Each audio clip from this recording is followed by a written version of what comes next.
നിശാന്ത് പിള്ള, അദ്ദേഹമായിട്ട് എനിക്ക് കെയോസ് തിയറിക്ക് മുമ്പേ പരിചയമുണ്ട്. താങ്കളുടെ പെർസ്യൂട്ട് ഓഫ് സിനിമ എന്ന് പറയുമ്പോഴത്തേക്കും നമുക്ക് ഒബ്വിയസ്ലി താങ്കൾ ചെയ്ത ഷോർട്ട് ഫിലിംസ് ഉണ്ട്. ആൻഡ് ഷോർട്ട് ഫിലിംസിൻ്റെ കാര്യം പറയുമ്പം എനിക്ക് കണക്ട് ആയ ഒരു കാര്യം എന്ന് പറഞ്ഞു കഴിഞ്ഞാൽ കെയോസ് തിയറി എന്ന് പറഞ്ഞ ഷോർട്ട് ഫിലിമാണ്. For the reason it was produced by Budget Lab production, who also produced your first movie സ്ഥാൻ ഓഫ് Sreekuttan. How did this collaboration happen? അത് അങ്ങനെ പ്ലാൻ ചെയ്തതല്ല, but still Chaos Theory Budget ലാബിൻ്റെ ആദ്യത്തെ പ്രൊഡക്ഷനാണ്. അതെ. നിശാന്ത് പിള്ള, അദ്ദേഹമായിട്ട് എനിക്ക് കെയോസ് തിയറിക്ക് മുമ്പേ പരിചയമുണ്ട്. പുള്ളിക്ക് കെയോസ് തിയറി ഒരു വലിയ ഒരു സംഭവമായിട്ട് തോന്നുന്നു.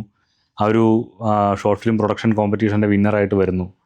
അപ്പോൾ അത് കഴിഞ്ഞിട്ട് തമാശയ്ക്ക് പറയുമായിരുന്നു, നിങ്ങൾ പടം ചെയ്യുമ്പോഴും ഞാൻ തന്നെ ഫസ്റ്റ് പടം ചെയ്യുമെന്നൊക്കെ തമാശയ്ക്ക് എപ്പോഴോ പറഞ്ഞിട്ടുണ്ടോ എന്നുള്ളതല്ലാതെ ഈ പ്രൊഡക്ഷനിലോട്ട് എത്തുമെന്നോ അത് വിചാരിച്ചില്ല.